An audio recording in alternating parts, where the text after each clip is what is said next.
তো এটা আপনারা কিনবার চাইলে ময়মনসিংহ বাণিজ্য মেলাত ঘুরে যাইতারুন। অনেক কিছু আছে সুন্দর, বাইক নিলে পরে ভালা দেখা যাবো নাকি এটা বুঝতেছি না, কিন্তু দেখতে এনে সুন্দর লাগতেছে।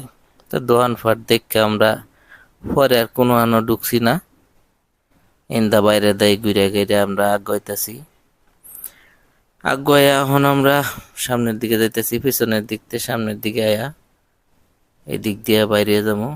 মানুষে কেনাকাটা করতে আছে, আমরা টেহা নাই, এর লেগে আমরা খালি ঘুরতাছি। এখন আমরা আচারের দোকান যে খুঁজছিলাম এটা পাইছি। এইটা পায়া আচারের দোকানের সামনে আয়া স্যারা তো খুঁজে পাই না। স্যারা পরে আইছে বিত্তে, আমরা নানান জাতের আচার যেটা খাওনের এটা একটু একটু করে খাইলাম। মরিচের শুকনা মরিচের আচার আছে, রসুনের আচার আছে। শুকনা মরিচের আচার বলে অনেক মজা। আমি তো খালি শোককে খালি আমার জিহ্বার পানি আইয়া পড়ছে এখন কথা কইবার গিয়া। আচার দেখকে পানি আইয়া পড়ছে। এছাড়া তাহলে না হারা দিন আচারের দোকানের ভিত্তে কিবা আচার বেছে আর পানি তা তো বন্যা হয়ে যাওয়ার কথা।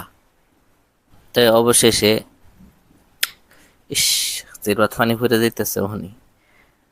অবশেষে আমরা ওই যে আমার দুইটা রাজপুত্র, বড় মিয়া ছোট মিয়া, ইহান ইজান, তো আমরা আচার টাচার খাইয়া আইতাছি। তারারও একটু ভিডিও করলাম, তারার ইচ্ছা যে তারারা একটু ভিডিওর মধ্যে দেখাইতাম।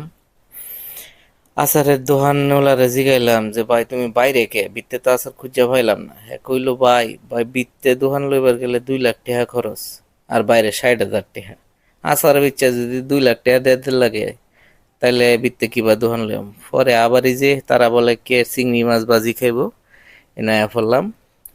তো চিংড়ি মাছ বাজি দেখে তো খাইবার মন চাই, কিন্তু অবস্থা খুব খারাপ হয়ে যায়। এটা খায়া আবার তারা দই খাইবো ফুচকা দিয়া। আচ্ছা, দই কেউ ফুচকা দেখায়? পরে আমরা দুইজনে দুইটা নর্মাল ফুচকা অর্ডার দিছি, 60 ওইটা। আমার পুতে সহ্য হইতেছে না, হ্যাঁ তাড়াতাড়ি একটু ডিম খেয়ালছে। আর আমার যে ওয়াইফ, যিনি আমার সহধর্মিনী, তিনি দই ফুচকা খাবেন। তো ওনার জন্য বসে থাকা, আমরা খাইতে পারতেছি না।